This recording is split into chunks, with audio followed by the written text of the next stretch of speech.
Elhamdülillah, elhamdülillah, thumma elhamdülillah. İnnel hamdelellahi nahmaduhu ve nesta'inuhu ve nestağfiruh ve na'udzu billahi min şururi enfusina ve min sayyiati a'malina. Men yehdihillahu fela mudille leh ve men yudlil fela hadiye leh. Neşhedü en la ilahe illallah vahdehu la şerike leh ve neşhedü enne seyyidena ve senedena ve mevlana Muhammeden abduhu ve habibuhu ve rasuluh. Ama ba'd. Feya ibadallah. İttakullaha ve ati'u. İnnallaha ma'allezine ettekav vellezine hum muhsinun. Kâlallahu Teala fi muhkemi kitabihil kerim. Bismillahirrahmanirrahim. İnnellezine kâlu Rabbunallahu thumme istekamu felâ khawfun aleyhim ve lahum yahzanun. Sadakallahul azim. Aziz dindaşlar, doğru yol, doğru söz ve doğruluk dinimizin esas emirlerindendir. Çünkü insan şahsiyetini tekmillegen en emniyetli sıfat doğru olmaktır. Doğruluktan uzak kalgan kimse öz şahsiyetini yok eder ve münafıklık sıfatlarına nail olur. Sufyan bin Abdullah Es-Sakafi radıyallahu anh böyle anlatar. Men Peygamber Efendimiz'e şöyle sual verdim diye. Ya Resulallah, bana İslam hakkında öyle bir söz ait ki senden son kimseye bir şey soramağa acetim kalmasın. Resulullah Efendimiz aleyhissalatu vesselam her vakittaki gibi kıska ve öz bir şekilde cevap vergendir. Degen ki Allah'a iman ettim dep ayt ve sonundan da dosdoğru ol. İşte Peygamber Efendimiz'in bergen bu büyük manalı cevap asırlar devamında günümüzde ve kıyamete kadar her bir Müslüman için yaşama kaidesi oldu. Günümüzde de birçok adam Müslüman olganını aytkan alında dinimizin ruhunu anlamayıp işinde ve sözünde kıyış ola ve bu kıyışlık sebebinden hayatı yanlış saylavlardan geçe. Müslüman olmak ne demektir? Dosdoğru yoldan ketmek. Kaysı bir iş omuzumuzga alınsa, kaysı bir insanın karşısında turulsa da her vakit ak üstünde olmak. Bilingen yoldan burulmamak ve yolunu şaşırmamaktır. Allah'tan başka kimseden korkmamak. Yoksa Allah saklasın iki yüzlü münafık gibi insan oluruz. İşte bunun için her bir Müslüman iman etken son şeytanın aldatmacalarına aldanmamak için 5 vakit, günde 5 vakit namaz kılıp, namaz kılganı vakitte şu duanı yapar. Şu sözlerini tekrarlay. Rabbimiz bir tek sana kulluk etemiz ve bir tek senden yardım isteyimiz. Bizni doğru yolga yönlet, yani bizni doğru yolga kavuştur. Eğer bir insan şunu unutmasın ki doğru yol yanı bir yol değildir. Doğru yol 14 asır devamında bilinip kelgen Peygamberimizin Muhammed sallallahu aleyhi ve sellemin göstergen ve yaşagan yoludur. Bu yolun hakkını vergen büyük nimetlerge kavuşur. Bu yolun hakkını veralmagan, zayıflığından hakkını veralmagan yolunu şaşırır ve sonunda bahtsız olur. Şunu unutmayıq ki doğru sözlülük, çin yüreklilik, doğru bilgi, şeref, namus ve hayırlı, salih amel doğru yolunun esaslarındandır. Bu esaslarga dayanıp günümüzde her bir insan özünün ne kadar Müslüman ve ne kadar doğru yolda olup olmağını düşünmelidir. İşte Peygamber Efendimiz Muhammed sallallahu aleyhi ve sellem peygamberlik vazifesi kelmezden o güne doğru bir insan edi. Yapkan işi doğruluk edi. Aytkan sözünde tura edi. Ona verilgen emanetini korçalay edi. Hatta Müslüman olmasa bile insan onun emanetini, onun vergen şeyini korçalay edi.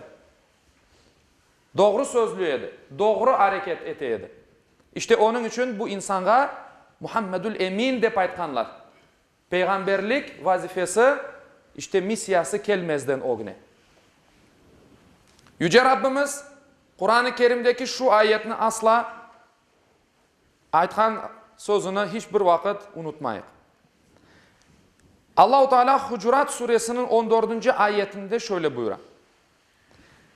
Bedevi yani Beduin Araplar inandık dep ayttılar. Ayt olarga siz iman etmediniz ama İslam oldunuz, Müslüman oldunuz. İman yüreklerinizge daha yerleşmedi. Eğer Allah'a ve Resulüne itaat etseniz Allah yapkan işlerinizden hiçbir şey eksiltmez. Çünkü Allah pek bağışlayıcı ve merhamet eticidir.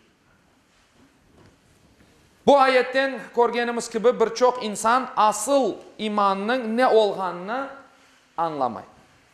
Ayetten anlaganımız gibi imanın yürekke kirmesi için gerekli olgan yol Allah'a ve onun peygamberine iman etken son olarının göstergen yolundan ketmektir.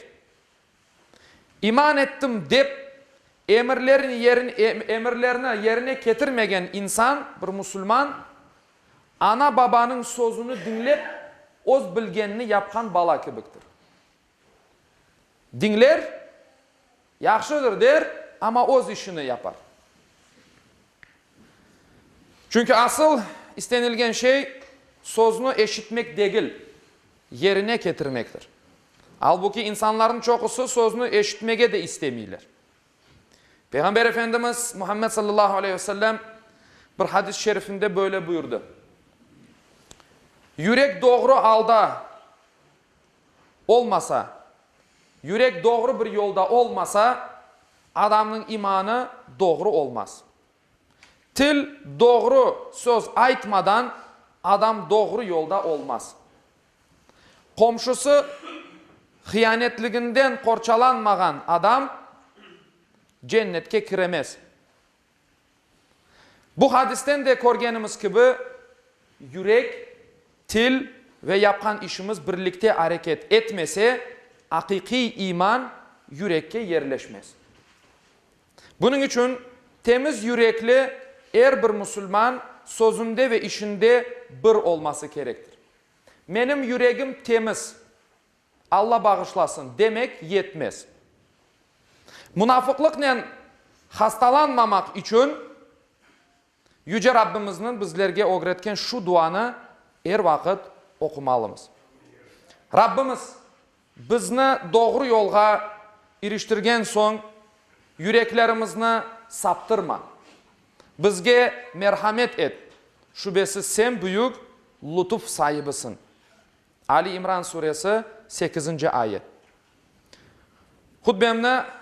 Hutbenin başında okuganım ayetinin manasını bitirmege isteyim. Ahkaf suresinin 13. ve 14. ayetlerinde şöyle buyurula. Rabbimiz Allah'tır. Aytkan son doz doğru yol üzere yürüyen kimseler için ne korku ne de bir keder vardır. İşte onlar cennetliklerdir. Yapkan amelleri karşılığında anda ebedi kalacaktırlar. İşte cennetke kirmenin sebebi en temel taşlarından, imanımızın temel taşlarından olan biri doğruluk cennetke sebep olacaktır. Allah Teala cümlemizge kavi iman sahibi olan, münafıklık sıfatlarından uzak durgan ve içi ve dışı bir olan Müslümanlardan eylesin inşallah. وآخر الدعوانا أن الحمد لله رب العالمين.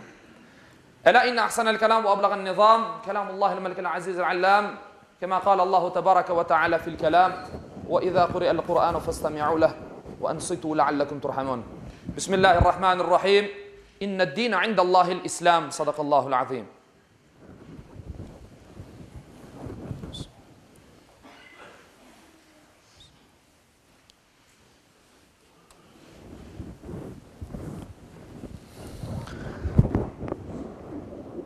الحمد لله حمد الكاملين، الصلاة والسلام على رسولنا محمد وعلى آله وصحبه أجمعين، تعظيما لنبيه وتكريما لفخامة شان شرف صفيه.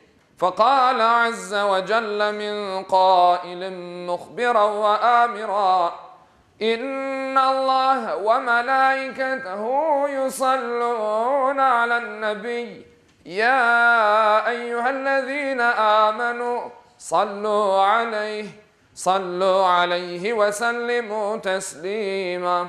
اللهم صل على محمد وعلى آل محمد كما صليت على إبراهيم وعلى آل إبراهيم إنك حميد مجيد.